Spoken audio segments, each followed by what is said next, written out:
Decades na rin po. So, nag-drugs po kayo dati? O, pagka-graduate ng grade 6. Grade 6?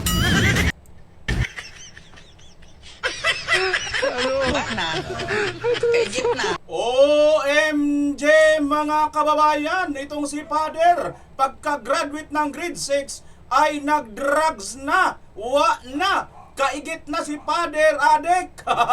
Grabe mga kababayan, ito pong ating pag-uusapan ngayon. Bukod dyan kay Father na nakaigit na, pagka-graduate ng grade 6 ay nagdurugista na, abay ang matindi mga kababayan. Eto mga kababayan, ngayon, ang Tindig Pilipinas ay hindi na po nakatayo ang kanilang yagba. Ang yagba po ni Ngiwi mga kababayan ay hindi na po napangiwi. Napaatras na po sila, natakot na, kinabahan na dito kay Vice President Inday Sara Duterte. Ang kanilang impeachment ay iniurong na po mga kababayan. At sing BBM, ano ang nangyari kay BBM? Naku po, delikado ang lagay ni BBM mga kababayan. Delikado po ang lagay ni BBM dito sa pangyayaring ito, kabayan. At ito naman, ito ba si Aling Sheila, kabayan? Grabe si Aling Sheila. Booking na po at mukhang hahabulin yata ng PNP at kakasuhan. Grabe, at ang ipinakagrabe natin mga kababayan, ito. Ang Kabataan Party List. Ang Kabataang Party List mga kababayan ay disqualified na. Naku. Yan ang ating pag-uusapan. At ang the last but not the least, ang tindi ng ginawa nila rito kay Pastor Kibuloy, mga kababayan. Ginagawa po nilang sakit ni BBM. Ano po ba ibig sabihin ng sakit ni BBM mga kababayan? O, natatanda nyo ba ang sakit ni BBM? Diverticulitis.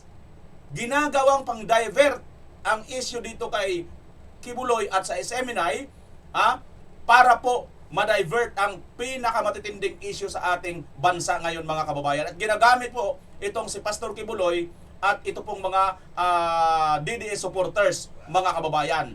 Sa kabilang banda naman, ito po ang kanilang mga matitinding dapat pananagutan sa taong bayan. Panoorin po muna natin ito mga kababayan, ang kasalukuyan nagaganap sa Iran. Naku, baka may copyright yan mga kababayan, May copyright. Nagsasayahan po ngayon ang mga nasa Iran dahil nga po sa pagkapatay po ng leader dyan sa Iran na si Khamenei. Dahil nga po dito sa panggera ng US Army, mga kababayan ng Amerika or si Trump, At yan po ang kasalukuyan ngayon. Mga kababayan, bago natin tunguhin ang ating pag-uusapan, ang umatigabong pag-uusapan ngayon ay magpapasalamat po muna ako sa walang sawang sumusubaybay sa lahat ng mga nagda-like at nag-share sa ating programa. Bueno kabayan, kung gusto mo po ang ating mga video, huwag ka na pong mahiyang mag-like at mag-share at pakisubscribe mo na rin po. Patapusin mo na rin po ng buo ang ating video. Maraming salamat sa iyo kabayan. At dahil nga dyan, sa pangyayaring yan, may gera po ang ating Vice President Inday Sara Duterte ay mabilis pong umaksyon. Panoorin nyo. Mga kababayan, Assalamualaikum warahmatullahi wabarakatuh. Dahil sa kamakailang paglala ng tensyon at labanan sa ilang bahagi ng Gitnang Silangan, hinihikayat ang lahat ng Filipino na kasalukuyang naninirahan o naglalakbay sa rehiyong ito na manigurado sa pag-iingat at pagsagawa ng mga kinakailangang hakbang upang mapangalagaan ang inyong kaligtasan. Iwasan ang mga lugar na may nagaganap na operasyong militar o malaking pagtitipon ng publiko. Mahigpit na subaybayan ang mga opisyal na abiso at paalala mula sa mga lokal na otoridad ng bansang inyong kinaroroonan at ng kanilang Ministry of Foreign Affairs. Maging mapagmatyag sa mga balita mula sa mapagkakatiwalaang organisasyon ng media. Panatilihin ang regular na komunikasyon sa inyong pamilya, mga mahal sa buhay, at mga pinagkakatiwalaang kaibigan tungkol sa inyong kinaroroonan at kalagayan. Paniguraduhin na hawak ninyo ang emergency numbers ng ating Departments of Foreign Affairs at lokal na otoridad ng inyong bansa. Siguraduhin valid at hawak ang inyong mga dokumento at pasaporte. Kung lalo pang lumala ang sitwasyon sa seguridad, maging handa na baguhin ang inyong mga plano anumang oras kung kinakailangan. Gayun din, kung kinakailangan, ay lumapit sa ating mga embassy upang mabigyan ng tamang payo sa pinakaligtas na paraan sa pag-uwi ng Pilipinas. Sa panahong ito, nang walang katiyakan, ang inyong kaligtasan ang pinakamahalaga. Naway patnubayan at ingatan kayong lahat ng may kapal. At ipagdasal natin ang kapayapaan, pagkakaisa at kaligtasan ng lahat ng tao sa Middle East. Ayan mga kababayan, syukran po ang dulo nung sinasabi ni Vice President Inday Sara Duterte. Napakaganda ng mga mensahe ni Vice President Inday Sara Duterte, ano? Direct to the point talaga dito sa ating po mga kababayan. Una, sinasabi niya po rito ay dapat siguraduhin ninyo ang inyong mga kontak sa inyong mga kamag-anak at lalo na nga sa mga ahensya ng gobyerno.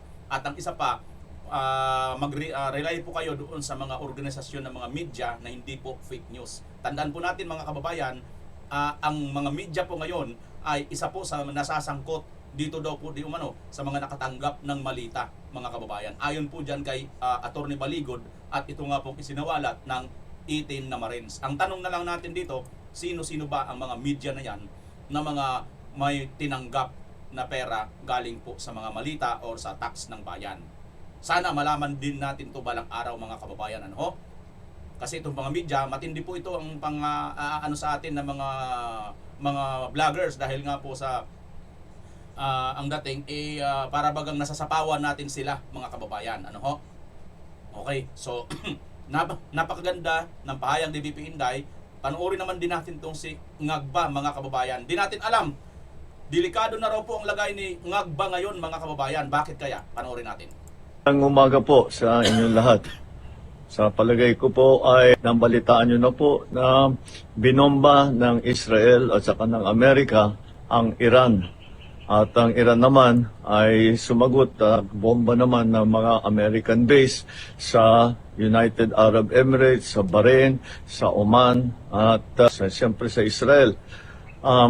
Alam naman natin na napakarami ang Pilipino diyan sa bandang Middle East. I'm sure nag-aalala kayo sa inyong mga kilala, mga kaibigan at mga kaanak na nandun. Mula nung nabalitaan natin na nagsimula itong gera, ay nag-monitor na kami kahapon pa ng late afternoon sa ating mga embassy, sa ating mga labor attaché, sa lahat ng mga embassy natin doon sa Middle East. At nais kong i-report sa ating mga kababayan na sa ngayon, as of 9 o'clock Sunday, wala po tayong natatanggap na report na may casualty na Pilipino. Wala pong Pilipino ang namatay, wala na Pilipino ang nasaktan. At sa ngayon ay patuloy ang aming pag-monitor para tiyakin na nasa magandang kalagayan ang ating mga kababayan sa Middle East.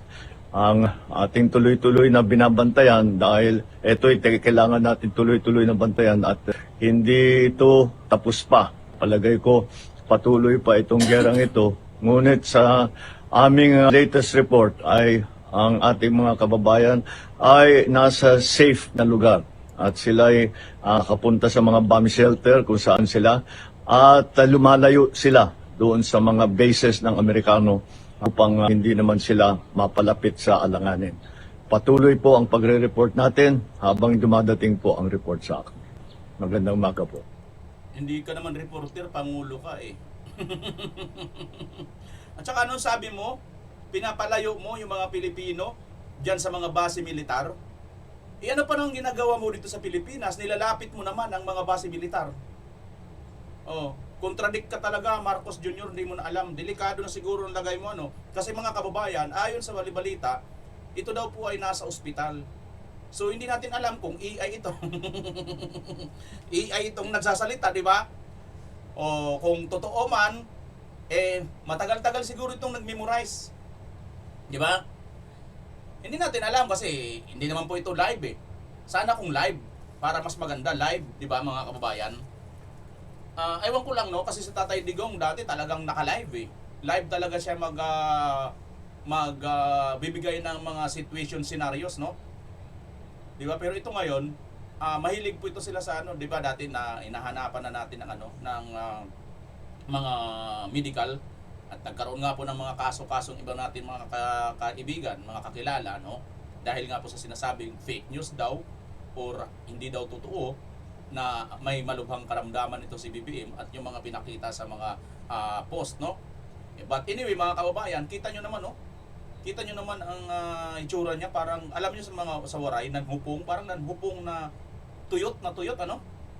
Hindi naman po sa nilalait natin, pero alam mo yung, kung ikaw yung doktor, alam mong may sakit ng isang tao eh. Kasi hindi siya normal yung ano, di ba? Hindi lang siya basta stress, ano? Mga kababayan. So hindi natin alam kung gaano kadelikado ang lagay ni BBM nito. Hindi naman po tayo doktor na tayo ang nag-check up sa ano niya, no? Itsura niya. Pero anyway mga kababayan, ang nakikita ko po rito, isa ito sa mga maaari na rin, no? Na madadivert din ang atensyon ng taong bayan. Madadivert din dito, no? At ang nakakatakot dito dahil nga po sa mayroon pong base militar dito sa Pilipinas, what if, no, kung bigla na lang magkaroon po ng tensyon at magkaroon ng mga damay-damay na mga kababayan, ay syempre tayo dito madadamay din talaga. I mean, yung halimbawa, yung mga kakampi ng Iran or yung Iran mismo, basta na lang din na mambomba, di ba? Tapos magkabit-kabit na. Tapos magkunik-kunik na ito sa lahat. Di ba nakakatakot mga kababayan? Kasi nga ang Amerika ay mayroon tayong base militar dito. Ang problema lang kasi dito mga kababayan, dito sa pakikipaggera, wala pa tayong nakita simulat sa pool na nanalo or natalo sa gera na wala pong casualty. At ang madalas, pinaka ano talaga sa buong gera, kasaysayan pa nung panahon pa ng Old Testament, civilian lagi ang casualty. Sila lagi ang mas marami ang napipinsala, namamatay, 'di ba mga kababayan? At this time, tayo yan ng mga civilian. Tayo ang magiging collateral damage dito. 'Di ba? So nakakatakot ito mga kababayan kasi ang Amerika mukhang mayat-maya, no? Mayat-maya ay talagang gera dito, gera doon ang gusto, no? Ngayon mga kababayan, isa rin kaya ito sa maaring diversion, no? Panoorin niyo ito mga kababayan na video, no? Itong video na ito. Alam mo na.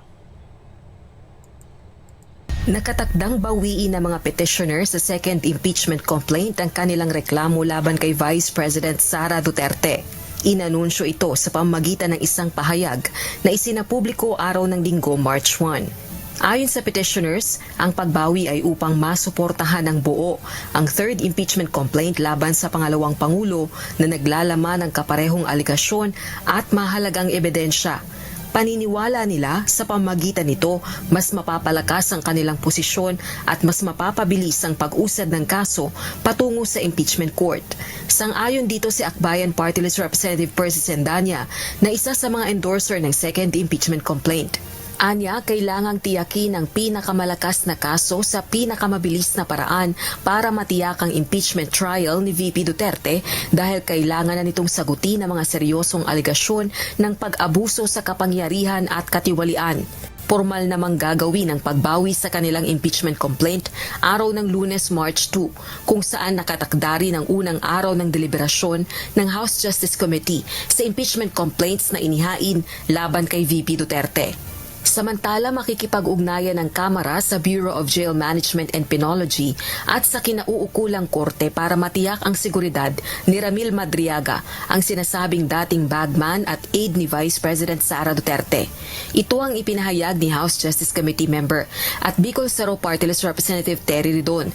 Kabilang sa nakapaloob sa 4 na reklamong impeachment laban sa Vice Presidente, ang aligasyon ni Madriaga na pagde-deliver umano ng malalaking halaga ng salapi sa iba't ibang tao sa utos ni VP Duterte. Kita niyo mga kababayan, anong katarantaduhan nitong mga ito? Ito si Madriaga nakakulong. Hindi lang ito basta nakakulong. Mayroon nito mga dating krimen, no? Pagkatapos mga kababayan, ang akusasyon nito, nag-deliver daw siya ng pera kay Vice President Sara Duterte. Nakakulong itong taong ito hanggang ngayon. May mabigat na kaso, dati na rin itong nakulong. Pero kung turingan itong mga ito si Koke, abay napaka-credible witness. Di ba? Against dito kay Vice President Sara Duterte. Sa kabilang banda naman, ay yung mga Marines na hindi na lang Marines, no? Hindi na sundalo ngayon, wala namang kaso, hindi naman po natanggal, hindi naman po sila na nakasuhan or hindi po sila nakulong.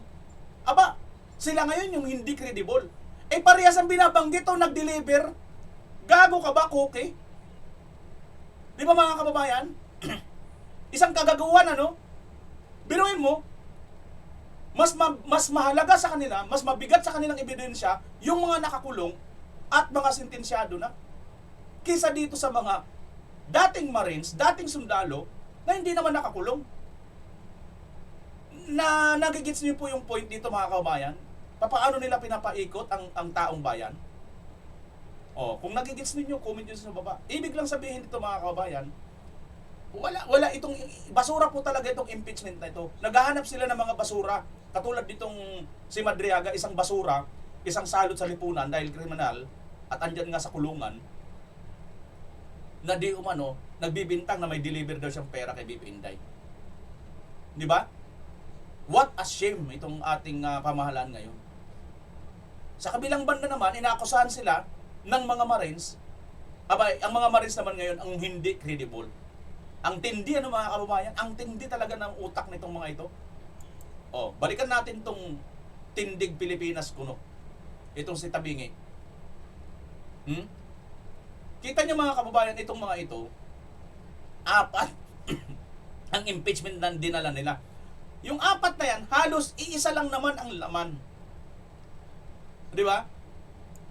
Iisa lang halos ang laman, hindi na lang nila pinagsama-sama noon pa.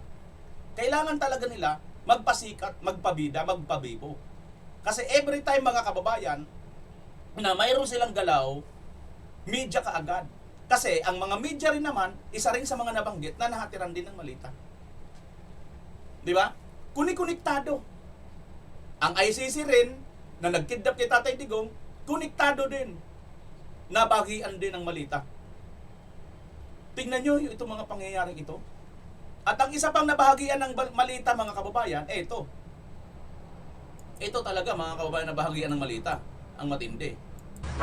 Decades na rin po. So, nag-drugs po kayo dati? Pagka-graduate ng grade 6, Grade 6? Grade 6 pa lang, pagka-graduate niya mga kababayan, nag-drugs na. Kita mo naman tong addictos na to. Ang tanong, Father, hanggang ngayon ba? Ako sa tingin ko, kayo ba mga kababayan, naniniwala ba kayo na hindi nito nagda-drugs ngayon? Di ba may sinabi ito na pwede daw magbenta ng sachet? No? Ayan, no? Nagbibenta ng 3 sachet. Kasi ang kita sa bawat sachet ay 50 pesos. 3 times yan ay 150. Pambaon po nila yan sa mga kamag-anak nila. So, hindi talaga usaping pang drug addict, usapin pang tawid sa kahirapan, sabi ni Father Flavi. Ang lupit, ano? So, ang nagbebenta ng sachet, kumikita ng 50 pesos, 3 sachet ang binibenta, mayroon na siyang pangtawid sa kahirapan. Ang lupit ni Father. Sige. Kung tama yan, Father, sige. Ikaw na mismo magpakalat sa simbahan. Gusto nyo ba mga kababayan itong Father ninyo ganitong ituturo sa inyo? Sige, pwede na kayo mga walang trabaho na mga parokyano ng simbahang Katoliko dito sa parokya ko. Sa mga sumisimba dito sa pinag-aanohan kong pare ako, Flavi, no. Yung mga walang trabaho, magbenta kayo ng sachet. 3 sachet. Ganun ba yun, Father? Pambaon ninyo yan kasi walang trabaho tatay ninyo eh. Walang trabaho ang nanay ninyo. Pambaon ninyo yung 3 sachet. 3 sachet lang ibibenta ninyo para 150 lang. Ganun ba, Father? At Father, nagpa-hair follicle drug test ka na ba? Mga kababayan, ito po ang mga tao na sobra po kung makapanggipit. No? na akala mo sinong napakabanal-banal. Banal na aso, santong kabayo itong mga animal na ito. Biruin mo yan, adik. Tapos father. Wala bang ginagawa dito ang Katolisismo, yung kapamunuan ng Katoliko? Hindi man lang ito na nabibigyan ng Ewan ko mga kababayan, pero bilang isang pare, sa bagay, marami na daw ang mga hindi nagsisimba. Kung magsisimba ka pa dito tapos ganitong maririnig mo, okay lang ba sa'yo? Okay lang ba sa'yo na yung father mo, adik? Naku, napakadelikado niyan mga kababayan. Napakadelikado niyan. Di ba? Oh. At speaking of delikado, mga kababayan, ito. Itong mga ito, magkakasabwat, magkakasama, isa lang ang mga kulay. Itong si Aling Sheila, kakasuhan na mga kababayan. Iyak na itong si Aling Sheila, panoorin ninyo. Iniimbestigahan na ng Philippine National Police ang mga nagpapakalat ng maling impormasyon o fake news sa social media. Ayon kay Philippine National Police Public Information Office Chief Police Colonel Randolph Tuanyo, isa-isa na anyang tinutukoy ng anti-cybercrime group kung sino ang nag-post ng mga ito. Kasama din anya sa imbestigahan ng ACG at CIDG ay ang tila panloloko ng isang nanay na nakilalang si Aling Sheila sa publiko kaugnay sa pagkamatay ng kaniyang anak. Nakita si Aling Sheila sa larawan ng mga magulang ng mga biktima ng umano'y extrajudicial killings sa panahon ng Duterte administration. Ngunit nakilala si Aling Sheila ng kanyang kapitbahay at sinabing hindi mga pulis kundi mga adik ang pumatay sa anak nito noong 2024 at hindi noong panahon ni dating Pangulong Rodrigo Duterte. Iniimbestigahan na ng Philippine Grabe mga kababayan, ito isang maliwanag talaga na panluloko. 2024 na matay ang kanyang anak. Ang kapal na mukha mo, Aling Sheila. Mahihahiya ka naman. Yung anak mo namatay 2024 tapos sasabihin mo AJK. Kung AJK yan, kay Marcos na yan. Tapos ito naman isa pang gagong ICC, tanggap naman nila yan. Pag ito talaga nagtuloy ang kaso dyan sa Dahig, at hindi pinalaya sa Tatay Digong, tapos ikasama ito sa gagamitin ng ebidensya, sino pa? Yung babae na MPE din, mga kababayan? Tapos sino pa yung isa? Yung namatay sa riot, yung kanyang anak, Prat-Prat. Si Aling Isabelita. Ito yung mga witness ninyo, ito yung mga credible witness ninyo. Tapos papatuloyan ninyo sa ICC, yung anak niya namatay sa riot, hindi sa hindi sa war on drugs.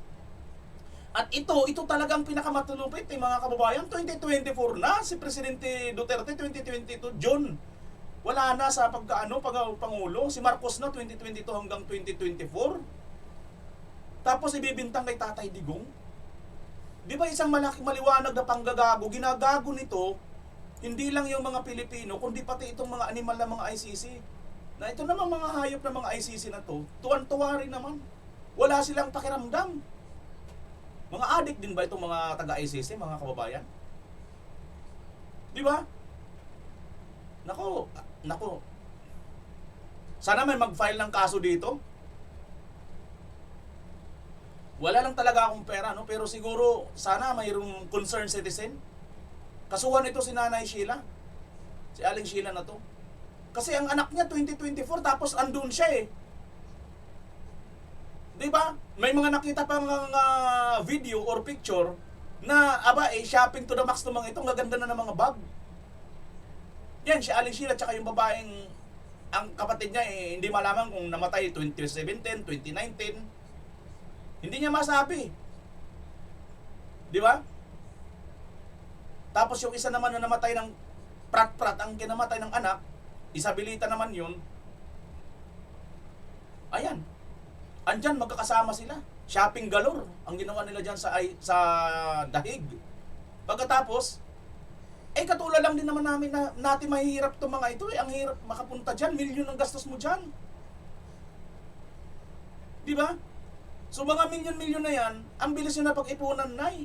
mukhang puro parehas lang naman tayo, hindi nakakabili na 1 kilong bigas. Hindi ko po kayo hinahamak na ya. Hindi po namin kayo hinahamak, pero sa totoo lang, nakaka-insulto eh. Insulto talaga. Hindi lang Pilipino ang mga ininsulto nyo, pati po yung mga taga-Netherlands. Lalo na nga itong mga huwis dyan. Ang problema, kung ito nga, totoo talaga, na naambunan kayo ng mga mali-malita dyan, magbabangag-bangagan din style kayo. Sa bagay, mayroong mga nakapagsabi sa atin na ito daw na Netherlands, iba daw dyan, legal ang droga, di ba? Sa bagay, nakikita natin dyan sa mga YouTuber, dyan sa parting German, ako po, Germany. Mayroon ako napanood dyan, yung isang vlogger na sikat din yun. South African German na vlogger. Taga doon na siya sa German. Hindi, siya pa ngayon ang binubuli ng mga adik. Yung Europe na yan, mga kaubayan, ako po. Pwera sa pag-ano, hindi naman siguro lahat. Pero ang dami po dyan mga adik. Ganun ba dyan kaligal? Kaya galit na galit din kayo kay Tatay Digong. Kasi galit si Tatay Digong sa mga adik. Baka adik din to mga ito, Baka lang. Kasi kung matino ka, tingnan mo na lang yan, Pati nga yung CCTV, di ba, na ginamit? Di ba? Mali ang interpretasyon, mali yung kanilang translation, mali yung kanilang konteksto. Sadya nilang minali ang konteksto o hindi talaga nila naunawaan. Gago nga, di ba? Ito si nanay, ganun din. Nanay, hindi ba kayo nakonsensya niyan? Bagabagin sana kayo, nay. Nakakatakot yung ginagawa ninyo. Yung anak ninyo, 2024 na namatay, tapos tanggap kayo ng pera, papunta dyan. Nakakahiya, di ba? Nakakahiya ito, sa totoo lang.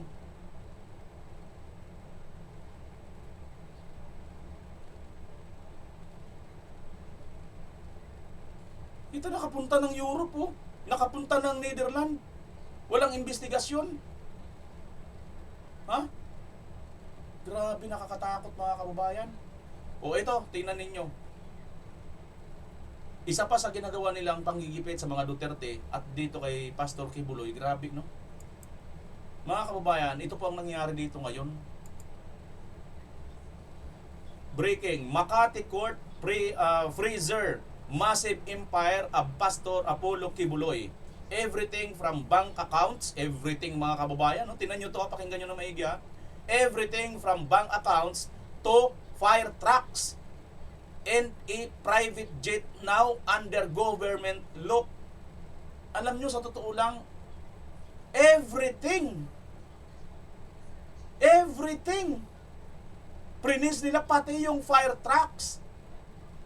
Ano bang ginagawa ng fire trucks? So pag may sunog, nakapress lang yun doon, hindi yung gagamitin. Kasi, yun? Kasabwat yun sa masamang gawa, ganon? Gagamitin sa masamang gawa?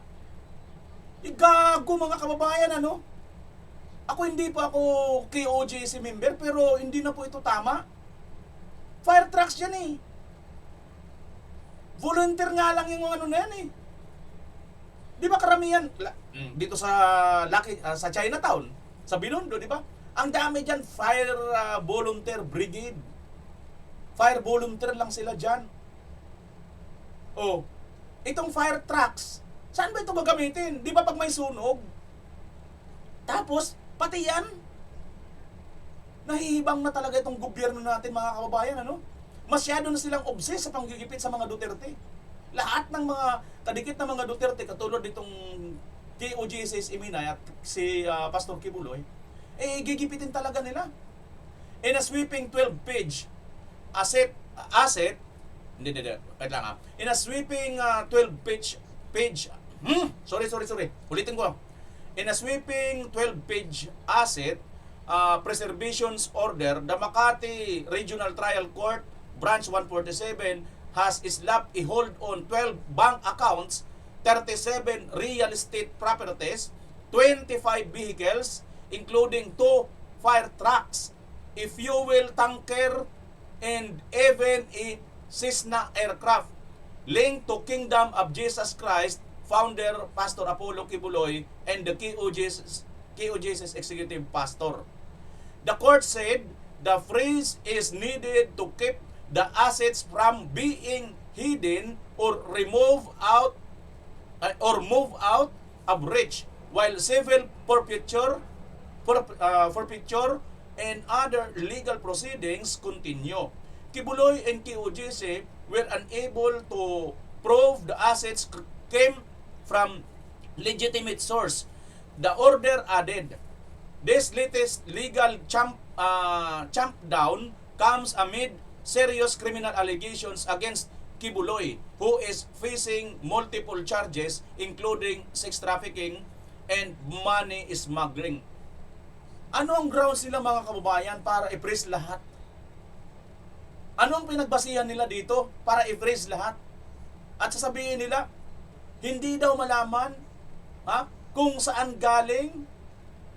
Putik mga kababayan, magkaiba po yung ano rito, mayroon pong tinatawag na separation ng church in the state, di ba? Prines ninyo itong ari-arian, pati ang fire trucks ng KOJC, lahat-lahat. Ano ba ang pinagbasihan ninyo? Ano ba ang nakita ninyo? Mayroon ba silang ninakaw? At sasabihin ninyo, saan galing? Siyempre, mayroon po silang simbahan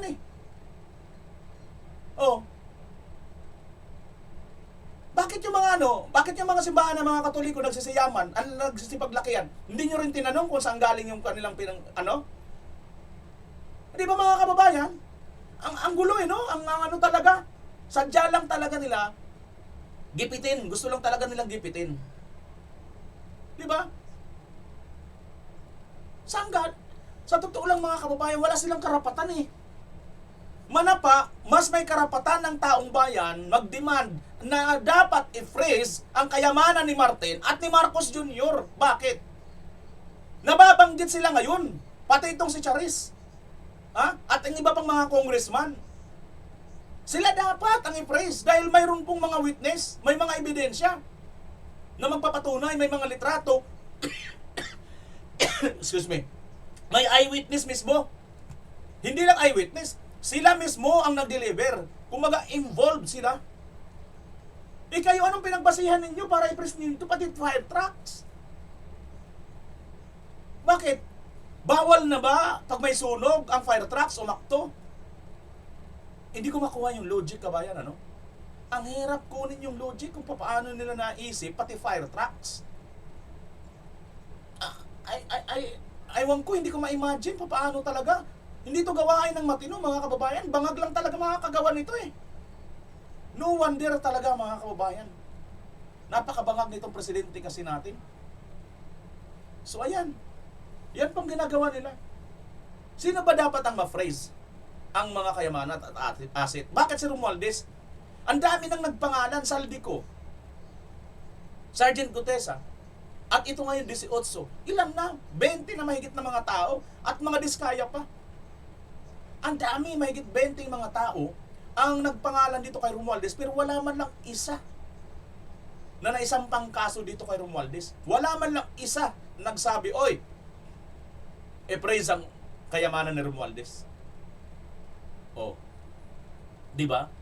So ito, maliwanag po na pinopolitika lang po nila ito pong KOJC, Pastor Kibuloy at ang SMNI. Bakit? Kasi nga po, kasama sila sa mga Duterte. At yan ay tinatawag na diverticulitis, sakit na delikado ni BBM. Yan po ang sakit ni BBM. Cancer na po niya yan. Cancerous na po sa kanya yan, yung diverticulitis. Pang-divert sa mga isyo. Cancer na ni BBM yan. Tuwing mayroon na lang pong darating na malalaking issue, ida-divert na nila kaagad. Siyempre, malaking balita po ito. Divert nila ito. Pero yung sinisiwalat ng mga ng mga 18 Marines, mga sundalo, lahat yon walang credibility. Ganun sila. Pero pag silang gumamit ng mga MPA, silang gumamit ng mga nakakulong kriminal, yun, matataas ang credibility. Di ba gago lang? Sinong maniniwala sa inyo? di kasama nyo rin, gago. Sorry, pero yun po ang totoong katawagan, gago lang, di ba? Katulad ni Father, nagtuturo kuno ng salita ng Diyos pero gago, di ba? Yan po ang nangyayari mga kababayan, ano? Ito si Father, dapat i-praise ninyo ang ano nito, yaman. Oh, i-praise ninyo ito kasi tingnan nyo, mga pronounce ninyo tungkol sa pagbebenta ng ano sachet. Naniniwala ba kayo na ganun lang ang mga binibenta ng mga kabataan or mga pusher? Hindi daw pusher yun, yung magbenta lang ng ano. Seryoso? Ha? Talagang ganon? Hindi lang ano?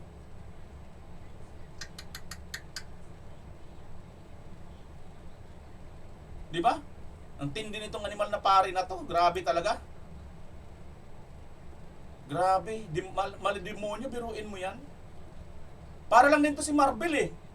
Yung nakadrugs, hindi po yan adik. Ano lang yan? Nagpapadagdag ng oras.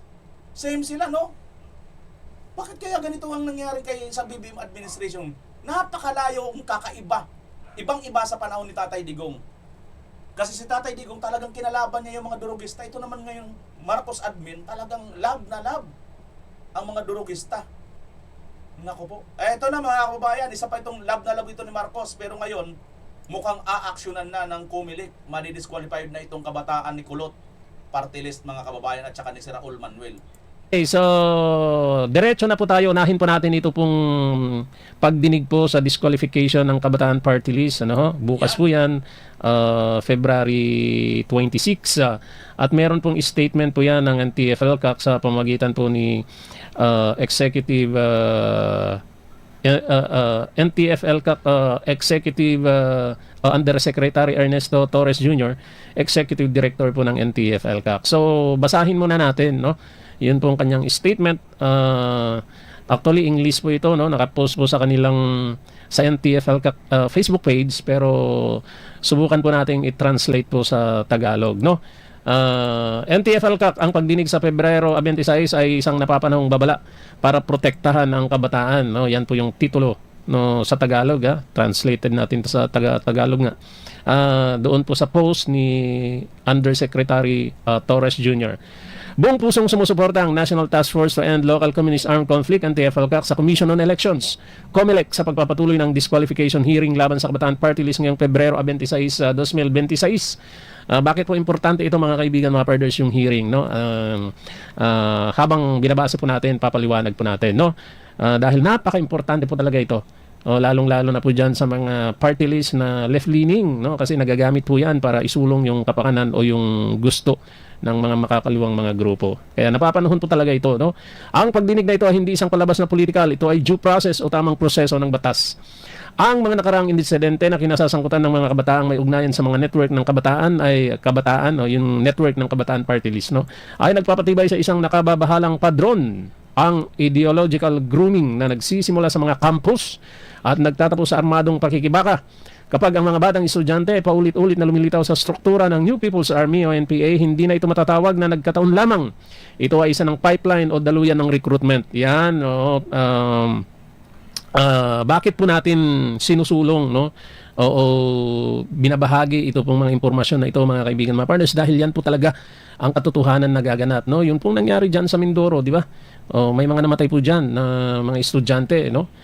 Yung isa nga galing pa ng Amerika, buti hindi namatay, no? Si anong pangalan yan? Kalimutan ko pa. Anyway, mga kaibigan, mga parders, no? Matagal na po yung ginagawa ng CPP, NP, NDF. And in fact, no, ang SMNI sa pamagitan po ni Pastor Apollo Sigibuloy, nagtalaga po talaga ng program po dyan, no? Yung Laban Kasama ang Bayan dati ni Naka-Eric, ni Dr. Abadoy, no? Para expose yun pong mga panlilin lang na ginagawa po ng CPP, NPA, NDF. At ngayon po, makikita po natin sa post ng NTF-ELCAC ni Yusek Torres, sina General Antonio Parlade, sila po yung mga aktibo po dyan, no? Tsaka po yung mga dating kadre, no? Nagpo-post sila kung ano po yung kaugnayan ng mga party list na ito, no? Dito po sa recruitment na pilit nilang tinatanggi, no? At yan nga po yung Yan mga kababayan, ang isa sa dahilan malamang kung bakit kailangan nilang i-praise ang asset ni Pastor Apollo Kibuloy at SMNI at KOGZ, including fire trucks. Lahat-lahat wala po silang itinara, mga kababayan. Bakit? Kasi nga po, dahil dito sa dahilan na ito pong ginawa ni Pastor Kibuloy na pagtulong, no, sa NTF-ILCAC para ma-wash out po itong mga impiing terorista, mga mamamatay tao, ay napakalaking bagay po, mga kababayan. Kaya ngayon, ito po ang ganti po sa kanila nitong bangang admin, i-freeze lahat ng asset yan para hindi magalaw ang aking mga kalyadong mga impiing terorista. Ganun lang kasimple yun, di ba, mga kababayan? Yan nga po yung pinaggamitan, no, ng 125 million na confidential fund ni Vice President Sara Duterte na pilit na gustong alamin ng kamara dati, no, sa pangunguna syempre nung makakaliwang mga grupo. Yan na nga yun, sir. Hanggang ngayon, yan pa rin ang issue nila, 125 million. Hindi pa rin sila makamove on dyan. Bakit? Kasi po, yan ang ginamit ni Vice President Sara Duterte para masawata kayong mga impiing mamamatay taong terorista. Yun po ang nangyayari dito, mga kababayan. Kitang-kita nyo na po ang pagkakabit-kabit ng pangyayari. Kung ano yung pinaggamitan, no, which is dapat hindi po malaman kasi confidential no, kasi doon po sila nadali sa totoo lang, no. So patuloy po tayo. Ang petition sa harap ng COMELEC ay nakabatay sa mga sinumpaang salaysay, pampublikong record at dokumentadong ugnayan. Ang mga ito ay usapin ng ebidensya, hindi haka-haka. Malinaw ang Party List System Act. Ang mga organisasyong nagsusulong o sumusuporta sa armadong pag-aaklas ay walang lugar sa demokratikong proseso. Ang sentong katanungan ay simple, tunay nga bang kinatawan ng kabataan ang mga kabataan o naging lonsara na lamang ito para sa recruitment sa ilalim ng kilusan? Maging malinaw tayo, ito ay hindi pag-uusig, ito ay proteksyon. Ito ay hindi tungkol sa pagpapatahimik sa mga kritiko, ito ay tungkol sa pagtigil sa panlilinlang. Ang aktivismo ay isang demokratikong karapatan, ang pagmamanipula o grooming sa mga kabataang Pilipino tungo sa marahas na ekstremismo ay hindi. Nananawagan kami sa COMELEC na kumilos ng matatag, batay sa batas at ebidensya. Nananawagan kami sa mga magulang, guro at sa madla na manatiling mapagmatsyag. Nananawagan kami sa mga kabataan na humiling ng representasyong nagbubuo ng bansa, hindi ang nagdadala sa kanila sa armadong tunggalian. Ang demokrasya ay hindi kailanman dapat gamiting panangga para sa subversion. Ang ating kabataan ay karapat dapat sa empowerment, hindi exploitation. Ang pagdinig sa Pebrero 26 ay higit pa sa isang legal na hakbang. Ito ay isang pambansang babala. Undersecretary Ernesto C. Torres Jr., Executive Director ng NTF-ILCAC, National Task Force to End Local Communist Armed Conflict. So napakaganda po yan, mga kaibigan, mga partners. Ano po, kung didinggin po, no, yun pong kaso laban sa Kabataan Party List. Ang nakaupong kongresista po ngayon dyan ay si Reni Co, no? Dati si Manuel, no? Ngayon didinggin daw po, no, yung kaso kasi sinasabi nga po yan pong Kabataan Party List, isa sa mga pasimuno ng recruitment ng mga estudyante para nang sa ganoon sumapi po sa NPA na hindi naman po tama, no? At ito pong NTF-ILCAC, no, na nanggaling pa ito sa former administration, past administration, buti itinuloy, ano, ay naging daan po ito para nang sa ganoon muntik ng mabaon, no? Salimot ito pong NPA, kaya galit na galit po yung mga makakaliwa dito po kay former President PRRD, kaya nga po ginagawa nila ang lahat ng paraan para nang sa ganoon makonvict siya sa ICC. At the same time, ito pong si Vice President Sara Duterte ay ma-impeach, no? Kung titingnan po ninyo, sila po yung mga nangunguna na grupo. So, tama po yun, nananawagan po ang NTF-ILCAC through Undersecretary Torres Jr. Para nang sa ganoon, ito pong COMELEC tumindig po sa tama, no? Hindi naman po sa paninira sa COMELEC, ano, kasi may lumalabas nga po, no, na mga balibalita, no, na kumbaga nagpapabayad, no, hindi po nanggaling sa atin yun. Actually, yan po yung allegation po sa kanila, no, under kay COMELEC Chairman Garcia. Like for example, yung allegation po ng Duterte Party List, di ba, na dinisqualify sila para makapasok po yung Gabriela, di ba? Tama ba, Gabriela? Oo, yun yung Gabriela. ano, di ba? Biruin mo. Tapos yung Biruin mo, parang abante lang style, di ba? Itong ito talaga si Garcia, mga kababayan, napakatalamak nito. Kaya pagdating ni BP Inday Sara sa 2028, impeach din to. Kung hindi to impeach, mga kababayan, malamang mag-resign din to eh. Malamang mag-resign to kagad-agad pag si BP Inday Sara na ang maging presidente. Kasi tiyak na tiyak, marami po ang magpapa-impeach dito. Kaya no, biruin mo ba naman?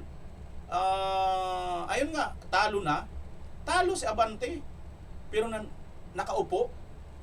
Ha? Talo yung Gabriela pero nakaupo. Ang panalo, ang Duterte Youth Party List, yun ngayon ang hindi pinaupo. Ganyan katalamak itong animal na Garcia na kumilik na ito. Kaya pagdating ng araw mga kababayan, ano ko magtatakbuhan to. Maniwala po kayo pero hindi po kayo makakatakbo sa kuko ng agila. Yan nga si BP Inday Sara. Maniwala kayo mga kababayan.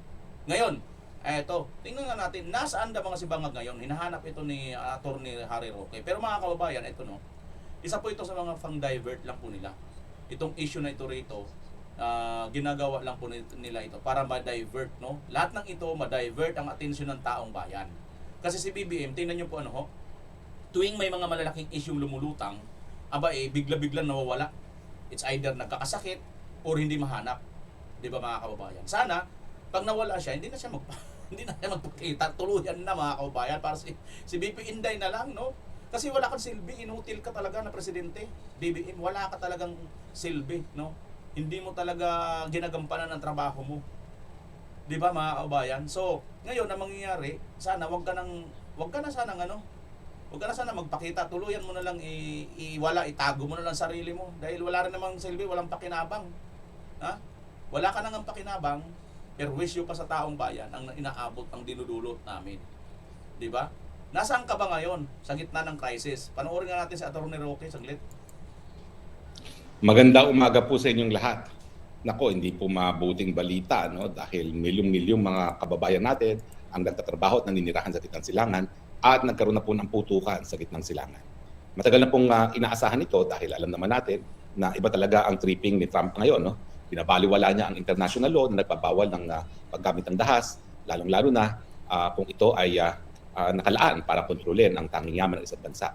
Ginawa po ni Trump ang paglusob sa Venezuela dahil siya ay nais niyang makontrol ang oil reserves sa Venezuela na pinakamalaki sa buong daigdig. At ngayon naman po ay binobomba ang Iran. At alam naman po natin yan ay pagkaka-interest din sa oil reserves ng Iran. Dahil alam naman natin na isa sa major oil producing countries ang Iran. Pero ang tanong, sa kabila ng katotohanan na nagpuputukan na sa gitnang silangan, nasaan ang ating bangag na presidente? Ano ba ho talaga ang magiging impact na itong putukan sa gitnang silangan sa ating mga Pilipino? Walang una-una, yung kaligtasan ng ating at least 1 bilyong mga nagtatrabaho sa gitnang silangan. Hindi naman po localized ang conflict. Lumawak na po ang conflict dahil ang Iran gumante sa pagkakabomba ng Israel at ng Amerika sa kanya sa pamamagitan ng pagbobomba din ng UAE, pagbobomba rin ng Qatar, pagbobomba rin ng Oman, kung hindi ako nagkakamali. At syempre, dahil ang Israel ay involved dito, kasapi na rin ng Israel. Alam niyo, nakakatakot dito sa gerang ito, hindi lang dun sa kaligtasan ng ating mga mamamayan na halos 1 milyon dyan sa gitnang silangan, kung hindi yung probability na ito ay lalawak pa. Bakit? Kasi nga po ang Iran, talagang tinatarget niya yung mga base militar ng mga Amerikano na naka-locate doon sa iba't ibang bansa ng Middle East. Kaya nga po, tinarget niya ang Qatar dahil meron doon pinakamalaking US base ang Amerikano sa gitnang silangan. At ang tanong, kailan kaya tatargetin ng mga Iranians ang base militar dyan sa Pilipinas na pinakamalaki rin sa Southeast Asia, no? Dahil ang mga base militar ng Amerikano hindi na sila nagpapatakbo. Tayo mga Pilipino na nagpapatakbo dahil sa EDCA talagang pinayagan ni Bangag Jr. na dagdagan pa. Assuming na it was Noynoy na pumasok sa ganyang kasunduan, ang ginawa naman ni Noynoy ni Bangag Jr. halos dinoble yung mga base militar na ibinigay niya free of charge para gamitin ng mga Amerikano.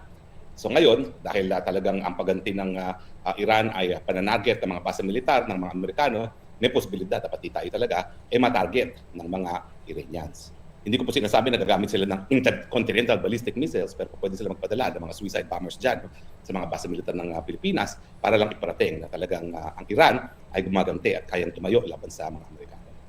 Ano pa ba ho mga maging epekto nito? Natural, alam na natin yan. Bukod sa immediate kaligtasan ng halos 1 milyon natin mga kababayan dyan sa gitnang silangan, na ang sabi ni Bangag ay magpapadala raw siya ng Navy ship. Alam mo ba, napakabobo po ng ganyang desisyon. Unang-una, sinarado na nga po ng Iran yung isang strait na pinagdadaanan ng lahat ng mga langis. Meron po kasi isang strait dyan na dinadaan ng lahat ng mga oil tankers na kontrolado ng Iran. Dahil itong strait pong ito ay katabi ng kanyang teritoryo. Paano naman makakarating doon ng kahit anong barko? Sinarado na ng Iran yung strait na yan. Hindi na makakadaan ng kahit sinong barko dyan. So bakit ka magpapadala ng warship? Pangalawa, ang gray ship po nagpapahiwatig na ikaw ay nakikipagdigmaan. Dahil nga mayroong base militar ang mga Amerikano dito sa Pilipinas, baka sabihin ng Iran, kaya nagpadala ng Navy ship, dahil nakikisali na sa gera ang Pilipinas, lalo pa tayo mapubomba, no? Di ba po? Kaya nga po, yan ang hirap sa mga bangag na hindi man lang nagtapos ng kolehiyo, hindi alam ang ginagawa, hindi alam kung ano magiging repercussions ng kanilang mga desisyon, gaya ng pagpadala ng isang Navy ship. Tayo nga po nawala sa atin ng Scarborough Shoal dahil mga panahon ni Noy, nagpadala siya ng Navy ship, no? Samantalang ang China ay palaging Coast Guard. Kasi ang Coast Guard ay civilian, ang Navy ay or gray ship ay military. So kapag nagpadala ka ng military, handa ka na gumamit ng dahas. No? So yun ang ginawa ng China. Forever na tayong pinatalsik doon sa Scarborough Shoal at kahit anong pagtanggi ni Trililing, hanggang ngayon marami naghihinala gaya nung nasirang JPE na kaya nawala sa atin ang Scarborough Shoal dahil nga sa mga gawain niya si Trililing. Pero Ayan mga kababayan, so maliwanag dito no, itong si Bangag Jr. ay hindi po alam ang ginagawa. Ang mangyayari nito, mukhang may papasubo tayo sa gera ni Bangag Jr. sa kanyang mga desisyon ng kanyang kabangagan. Hindi niya po kasi iniisip ang mangyayari bandang huli. Tayo pa rin pong mga Pilipino na mga ordinaryo ang kawawa dito. Sila po pasarap lang dahil ang mali-malita po nilang pera na napakarami, may mukhang hindi naman mauubos kahit mag-apo pa sila na mag-apo. Bilyon-bilyon, umabot ba naman sa trilyon mga kababayan? Yung perang nawawala sa kaban ng bayan. Anyway kabayan, kung nakarating ka dito sa dulo ng video ito, ano bang iyong masasabi? Huwag ka kung mahiya, mag-comment sa baba ng comment section. Pag-uusapan natin yan. Nang sa ganun kabayan, mas laro pa pong marami mang makarinig, makabalita sa ating binabalita. Paki-like niyo po at paki-share ang video ito. Maraming salamat. As always, Pilipinas. Bye-bye!